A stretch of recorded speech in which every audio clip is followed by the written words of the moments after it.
Shalom tout le monde. Alors je vais apporter une petite exhortation. Voilà. Alléluia. Je veux rendre grâce à Dieu pour les choses magnifiques qu'il a fait. Amen au nom de Jésus. Père Céleste, je te remercie Seigneur Dieu parce que tu es l'alpha et l'oméga. Tu es le commencement et la fin. Et rien n'a été fait sans toi Seigneur Dieu. Nous sommes en toi, Seigneur, et nous resterons en toi, Seigneur, par ta grâce, par ton amour, Seigneur Dieu. Protège, Seigneur Dieu, ceux qui te craignent. Protège, Seigneur, ton peuple. Protège, Seigneur Dieu, tes enfants, Seigneur Dieu. Au nom de Jésus, Papa, je te remercie, Seigneur Dieu, parce que tu es le premier et le dernier. Amen. Tu es le grand je suis. Merci, Seigneur Dieu. Tu es l'étoile du matin. Tu es... Oh Seigneur, tu es tout en tout au nom puissant de notre Sauveur Jésus. Merci Seigneur, j'ai prié. Merci Papa. Amen. Donc, vous savez, les amis, je vais parler d'un bon sujet qui peut nous amener à réveiller notre perspective, notre conscience. Vous voyez? Donc, pas beaucoup de monde iront au ciel. Vous voyez? Pas beaucoup de chrétiens iront au ciel. Car beaucoup de chrétiens cherchent encore la distraction. Les discours qui distraient. Mais qui ne changent personne. Vous voyez? La distraction est de rechercher ce qui nous maintient comme nous sommes. Oui, dans le même péché, les passe-temps, les occupations mondaines, les amis sans la crainte de Dieu. L'entourage a un grand impact sur notre vie. Il y a des gens qui ont une grande influence sur notre vie. Ceux qui aiment et veulent contrôler les vies des autres. C'est un esprit qu'on appelle l'intimidation. Oui. C'est un esprit qui vous garde sous un pouvoir de la servitude. C'est-à-dire, vous vous sentez obligé de faire tout ce que la personne vous demande de faire. Par peur qu'il vous fasse du mal, qu'il vous quitte, ou parce que vous aimez tellement la personne que vous ne voulez pas qu'il parte. Oui. C'est pourquoi la Bible dit, travaillez, non pour les choses qui périssent, mais celles qui subsistent. Celles qui durent la vie, notre vie éternelle. Alléluia, amen. Alléluia. Mes amis, vous serez étonnés du nombre de chrétiens qui resteront sur la terre le jour de l'enlèvement. Oui. Parce que beaucoup s'attachent à des choses vaines, à des gens. Toi qui t'attaches toujours à ta famille, à tes oncles, à tes amis là. Jésus a quitté sa famille pour servir Dieu. Oui. Jésus ne s'est pas attaché à sa famille. Jésus a quitté. Mais non, le but, ce n'est pas de faire du mal à notre famille. Le but, c'est qu'on se rapproche davantage de Dieu. Mais Dieu va nous toucher pour qu'on amène notre famille dans la foi. Amen. Les gens s'attachent beaucoup à des prophéties. Les gens veulent seulement des révélations, des révélations. Ah, qu'est-ce que le prophète a dit? Ah, qu'est-ce que la prophétesse a dit? Ah, ah non, moi je veux que ça. Moi je veux écouter que ça. Ah non, moi je veux écouter ce qui va se passer dans l'avenir. Mais c'est quoi? Donc il faut juste entendre les prophéties et attendre que ça s'accomplisse, c'est ça. Il faut attendre, c'est ça. Oh Jésus Seigneur. Ben oui. Ben oui. Donc ça veut dire que si la prophétie est mauvaise, tu paniques alors. Qu'est-ce que je vais faire? La prophétesse elle a dit ça. Le prophète il a dit ça. Qu'est-ce que je vais faire? Donc c'est comme ça que Dieu veut voir ses enfants alors. C'est ça? Non. Non. Et si la prophétie est bonne? Ou bien qui concerne un avertissement pour quelqu'un d'autre, qui ne te concerne pas. C'est là où tu vas liker. J'aime, alléluia, j'aime, alléluia, toi, réponds-toi, il faut que tu te répondes, c'est ça, c'est comme ça. Arrêtons. Arrêtons, mes amis. Hein? Dieu veut qu'on a... Ça, c'est ce qu'on appelle une distraction. On veut seulement écouter ce qui se passe. C'est bien. Non, je ne dis pas qu'il ne faut pas écouter. Le but de la prophétie, c'est de nous édifier. Ça, c'est vrai. C'est de nous édifier. Vous voyez, non? Donc, lorsque Dieu prophétise par la bouche de quelqu'un, c'est pour nous-mêmes aussi. C'est pour nous-mêmes. Pour qu'on prenne garde. Alléluia. Pour que nous, on ne tombe pas dans la distraction.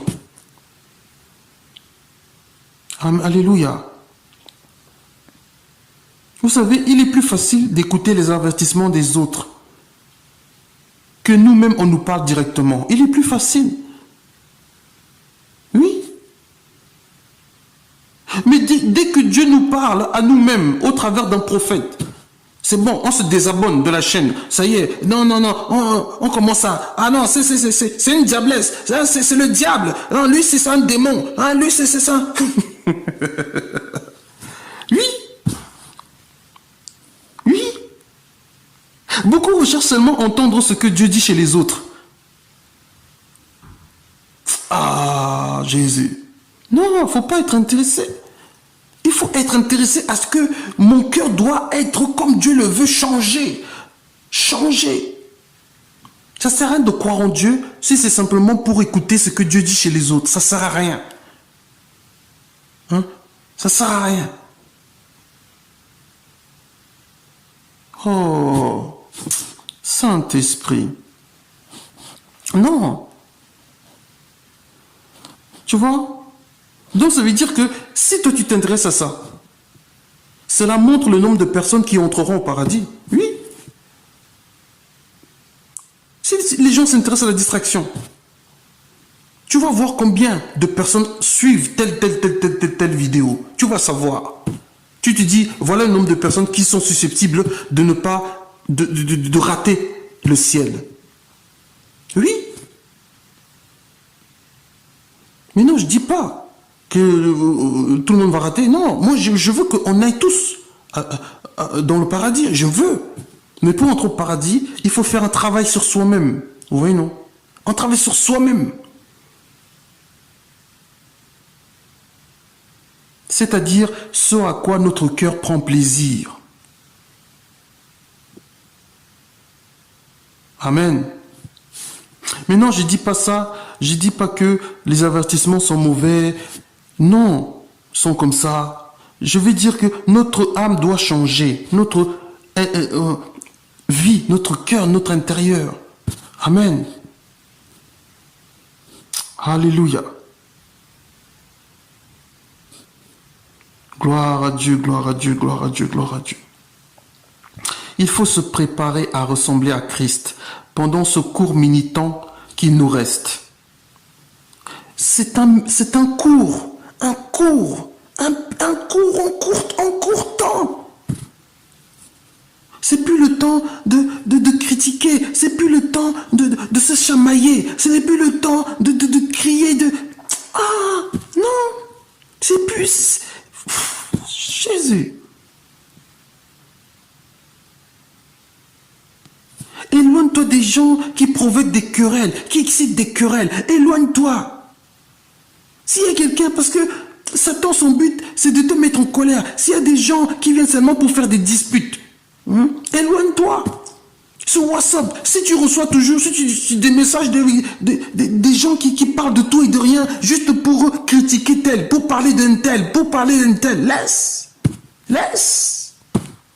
Coupe WhatsApp. Faut que ton cœur reste sain. Faut que ton cœur reste pur. Hein? Si les gens ne veulent pas parler dans la paix, laisse. Laisse. Oh. Seigneur Jésus. S'il y a des gens qui ne veulent pas être sauvés, il faut laisser. Toi, reste en paix. Amen. Est-ce que vous savez combien de personnes Dieu a sauvé le jour du déluge? Oui. 8.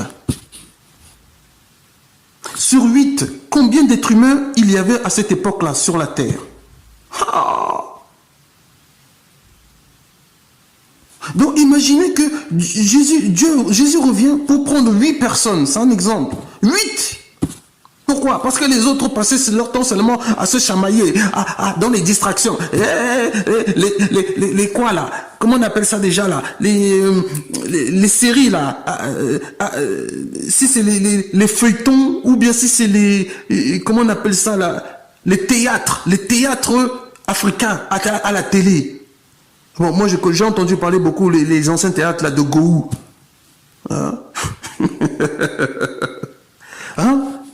Ça, c'est la distraction. Le diable permet que vous gaspillez du temps dans ces distractions. Le diable veut que vous gaspillez votre temps. Parce que lorsque Jésus va arriver, vous n'aurez pas eu le temps de vous sanctifier. Vous n'aurez pas eu le temps de vous éloigner de toutes ces choses. C'est ce que veut le diable. Que vous preniez votre temps sur les futilités. Sur les futilités. Il faut qu'il y ait toujours quelqu'un qui vient sonner à votre porte juste pour perdre votre temps sur des futilités. Les discours inutiles, des discours inutiles. Hein? Il va venir te présenter sa paire de chaussures qu'il vient d'acheter. Hein? Il va te dire, tu sais combien j'ai acheté ça? Tu sais combien? Moi j'ai acheté ça cher. Mais qu'est-ce que les paires de chaussures va sauver ton âme? Qu'est-ce que son habillement va sauver ton âme? Mais qu'est-ce que c'est quoi même? Mais non, je dis pas qu'il faut plus s'habiller. Non. Je dis qu'il faut choisir le temps que l'on met sur des choses. C'est le temps que l'on met, qu'on consacre. Il y en a beaucoup qui passent beaucoup de temps à regarder le football. Vous là, les messieurs là, il y a aussi des femmes aussi qui regardent, mais les messieurs là, hein, le football c'est quoi? Messi passe, Ronaldo passe, hein, Mbappé passe.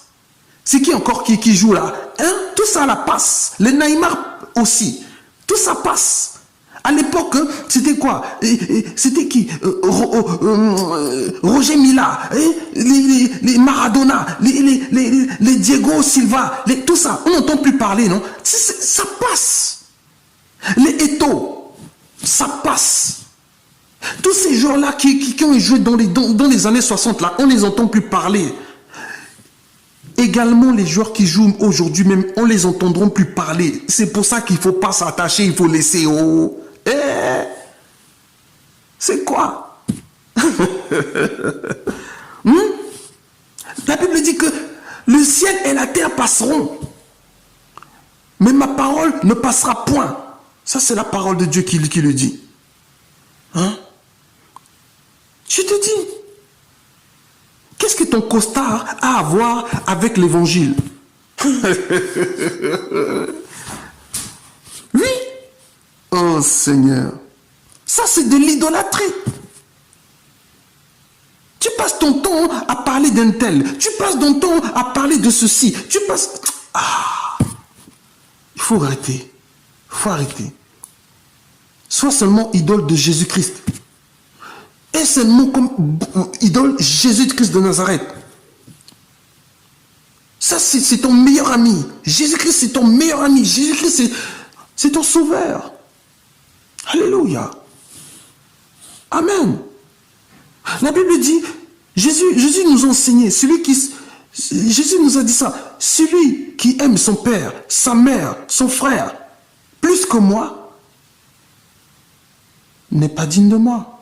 Donc si tu aimes ta famille, tes baskets, tes chaussures, ton chapeau, hein, tout ça, tes cheveux, hein, tout ça, plus que Jésus, tu n'es pas digne. Oui. Si Jésus te dit de laisser tes cheveux naturels, ben oui, tu laisses. Si Jésus te dit, oui, tu dois plus t'habiller sexy, ben tu laisses. Pourquoi? Parce que ça tente les autres qui sont encore faibles dans le Seigneur. Là, le sexe, c'est ce que le diable utilise pour que les gens ne puissent pas, on va dire, puissent ne pas se détacher. Dieu m'a fait grâce, il m'a détaché de ça. Laisse. Prie Dieu pour qu'il te détache de ça. Moi, c'est ce que j'ai fait. J'ai imploré le Seigneur de me détacher de toutes ces choses mondaines. J'ai imploré le Seigneur aujourd'hui. Alléluia. Même la télévision, là, ça reste pratiquement éteint. Je dis pas que je regarde pas, hein, mais c'est pas intéressant. Ce n'est que les choses qui ne glorifient pas Dieu. J'ai pas regardé un film, tu vois, non? Mais moi, je regarde pas trop. Avant, je regardais. Mais Dieu m'a permis aujourd'hui, là... Non, c'est fini tout ça. Mais non, non, la sanctification, c'est ce qui me sépare du monde. Tu vois, non? Oui. Les gens parlent beaucoup l'idolâtrie. Ça, c'est... On parle beaucoup de l'idolâtrie, mais il ne faut pas confondre l'idolâtrie d'une statue et l'idolâtrie de je sais pas quoi, là, des affaires personnelles. C'est pareil, voilà. C'est la même chose.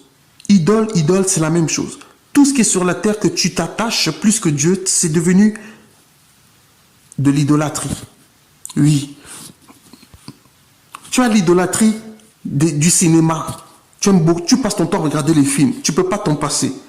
Moi, c'est comme ça. Moi, j'étais comme ça. Je m'en passais pas. J'étais toujours en train de regarder les films. Je téléchargeais même. J'avais un disque dur où j'avais combien de gigas dedans là. J'avais 250 ou 1000, voilà, 250 gigas. J'avais même acheté un autre disque dur où c'était pratiquement 1000 gigas. Donc, je pouvais mettre près de 1000 films dedans. 1000 films. Je passais mon temps à regarder les films, à télécharger. Je regardais. Ah. Voilà. Dieu, je ne suis plus dans ça. L'idolâtrie aussi de la nourriture. Toi, tu passes ton temps, même quand tu n'as pas faim, tu manges. C'est quoi même? C'est quoi? Hein? Non. Tu as aussi les gens qui sont idoles des maisons. Les gens qui sont idoles des animaux. Hein? J'ai entendu même qu'il y en a qui se marient même avec leur animal de compagnie. Mais c'est quoi? Ah, Seigneur. C'est quoi? Tu as l'idolâtrie des piercings. Hein? Les gens qui mettent leurs piercings sur tout le corps. On voit, je ne sais même pas si tu peux reconnaître même le visage, même, tellement que tu vois. Vous voyez? Tu as l'idolâtrie du sport. Des voitures, des chaussures, des vêtements, des appareils électroniques, smartphone, iPad, iPhone, les bijoux, le sexe, les bijoux, ça fait quoi même,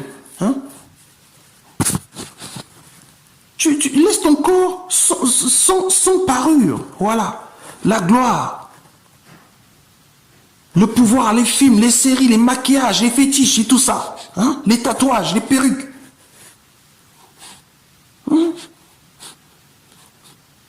Oh Seigneur Jésus. Ben oui.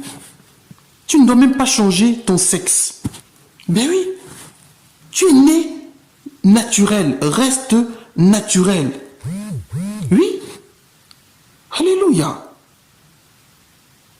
Si tu changes ton sexe, c'est qu'il y a un démon de féminin.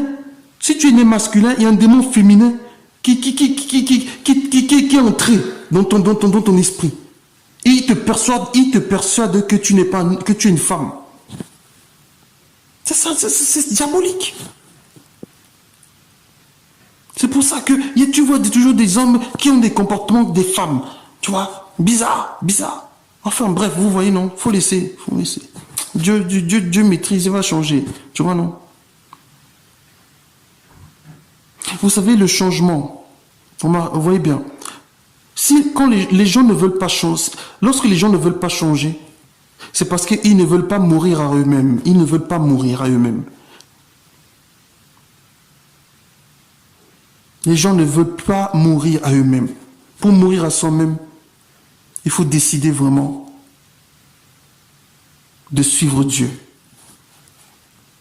Le manque, vous voyez, notre manque de repentance a endurci notre cœur. C'est pourquoi les personnes orgueilleuses ne veulent pas se repentir.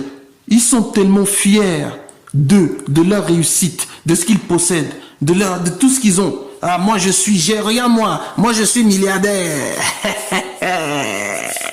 Moi, je possède une villa.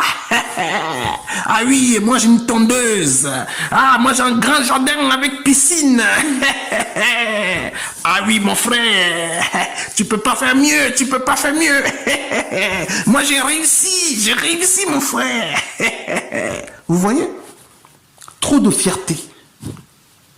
Après, quand tu veux, quand tu demandes, quand tu leur dis repens-toi, mais comment tu veux? Il y a trop de fierté. La seule façon pour qu'ils se repentir, il faut que Dieu les casse. Les casser, c'est quoi? C'est lorsque ils sont dans un trou. Ils n'arrivent plus à se sortir. Vous voyez, non? Amen.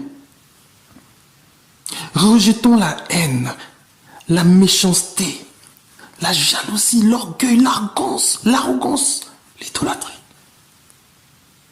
Lorsque on accepte certaines choses, on laisse la porte ouverte à Satan. Et Satan en profite pour se manifester au travers de notre corps, par la colère. Lorsque vous voyez toujours les gens qui se mettent en colère, ils se mettent vraiment en colère pour rien. Pour rien. Ça, c'est pas normal. Ça, c'est, on va dire, des esprits.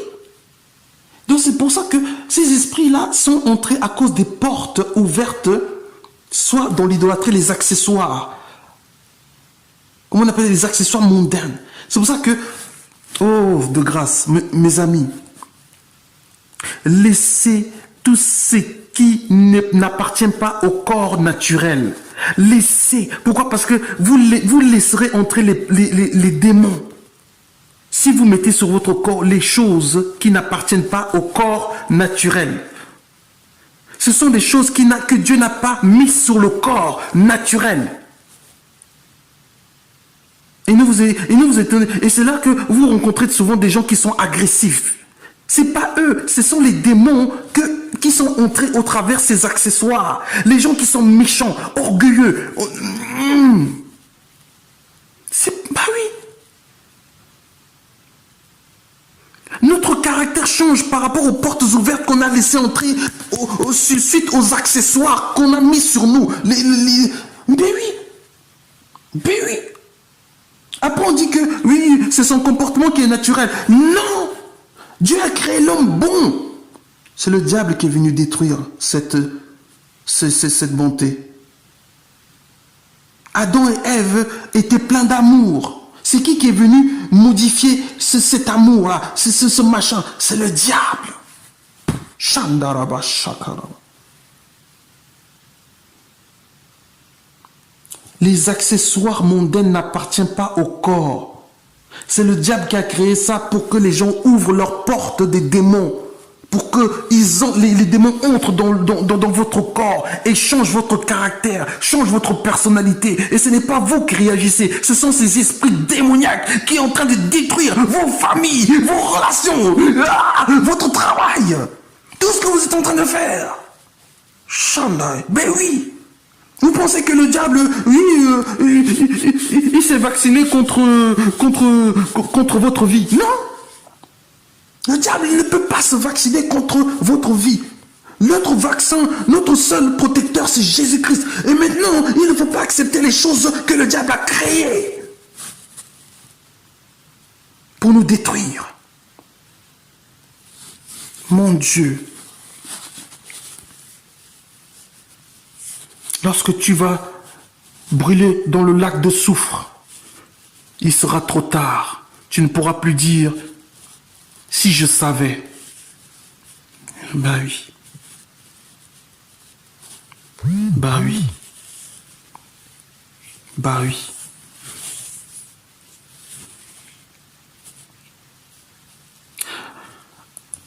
Arrêtons de montrer notre connaissance biblique aux autres. Juste parce que nous avons besoin de nous faire remarquer. Arrêtons, s'il vous plaît. Les débats ne servent à rien, sauf si les gens décident d'accepter Jésus. Passons beaucoup de temps dans la présence de Dieu. La présence de Dieu, c'est quoi? C'est lorsque vous connaissez la parole de Dieu et que vous apprenez à l'adorer en esprit. et en vérité.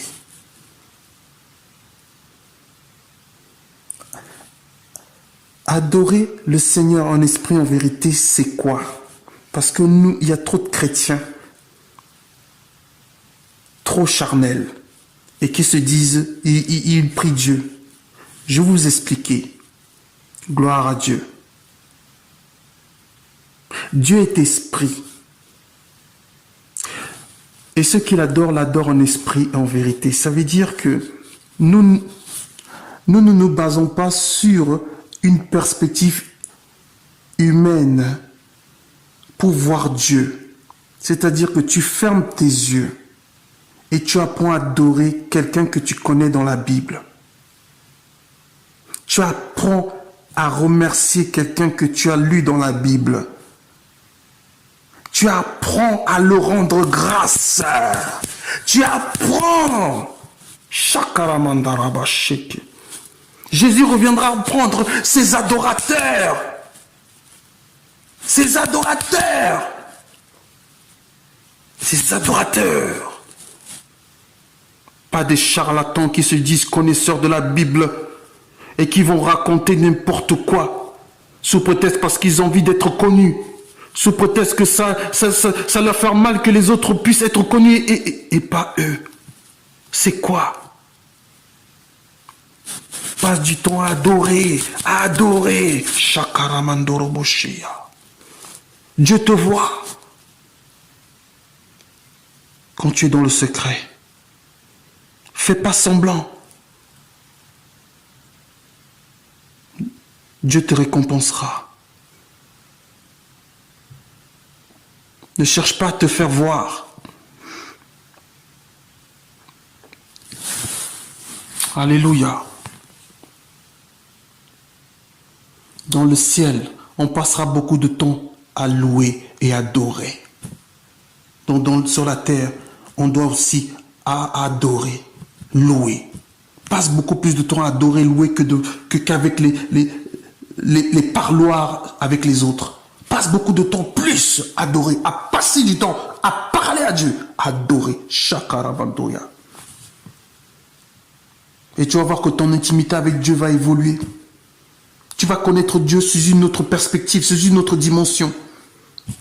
Et tu vas comprendre que Dieu est amour. Parce que tu l'adores en esprit et en vérité. Amen. Nous devons travailler pour notre salut. Aimer les gens mauvais et pas seulement les gens bons.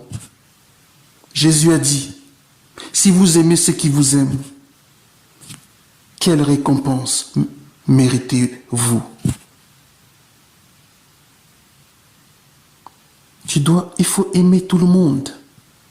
Si quelqu'un te fait du mal, essaye simplement de laisser. T'essayes d'arranger dans la paix, et s'il ne veut pas arranger dans la paix, bah tu t'en vas, c'est tout. Faut pas que ton cœur soit contaminé par le mal. Alléluia. Je vais vous expliquer la différence entre la religion et la relation. La religion est de garder les mêmes pensées qui permet de ne pas changer notre cœur. Car la sanctification vient par un changement de pensée. Amen. Donc la sanctification change. La religion ne change pas. Amen. Il faut être bouillant. Bouillant. Il ne faut pas être tiède. C'est pas parce que tu connais la Bible que tu dois t'endormir. Pas parce que tu connais la parole de Dieu que tu dois prendre les choses à la légère. Sois bouillant comme un enfant. Sois enfant, un enfant. Arrête d'être vieux dans ta tête. Dans le paradis, on sera comme des enfants. Donc, sois un enfant dans ta tête avec le Seigneur. Sois un enfant. Chakaramando. Arrête d'être âgé dans ta tête. Sois un enfant devant le roi des rois. Merci Seigneur. Merci pour l'écoute que vous m'avez donnée. Dans le nom précieux de Jésus. Shalom.